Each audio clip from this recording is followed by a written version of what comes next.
اور وہ ان کی یہ سوچ ہے کہ یہ ہمیں چھڑائے اور پھر وہی بھیڑ کہہ رہی اسے سلیب دو. ہم نے یہ بھیڑ نہیں بننا کہ جو سال میں ایک بار مسیح کو بادشاہ تسلیم کرے. اور اگر مسیح ہماری سوچ کے مطابق کام نہ کرے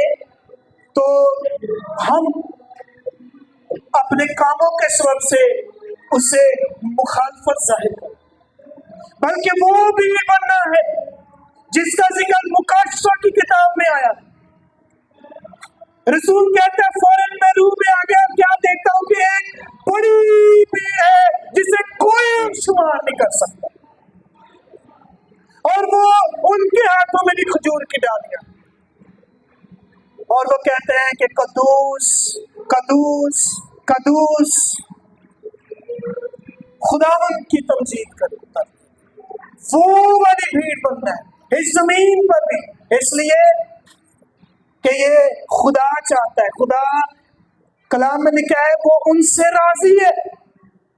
جن کے وسیلہ سے وہ زمین پر صلح قائم کرتا ہے. اس لیے کہ آپ اس زمین پر رہ کر خدا کو ریپرزینٹ کرتے ہیں, آپ اس زمین پر خدا کے نمائندے ہیں. خدا آپ کے وسیلہ سے زمین پر اپنے آپ کو ظاہر کرتا ہے. تو اگر ایماندار ہوتے ہوئے جو اگر کسی بھی ملک کی امبیسی, وہاں کا جو سفیر یا امبیسڈر ہوتے ہیں, وہ جس ملک میں رہتے ہیں یا ان کا یہ ادارہ ہوتا ہے, وہ اپنے ملک کو اس ملک میں رہ کر ریپرزینٹ کرتے ہیں. وہ جس ملک میں ان کی امبیسی ہوتی ہے ان کو نہیں وہ ریپرزینٹ کرتے, بلکہ اپنے ملک کو کرتے ہیں جہاں سے وہ آئے, جس کے لیے ان کو رکھا گیا ہے وہاں پر, ان کو وہ ظاہر کرتے ہیں.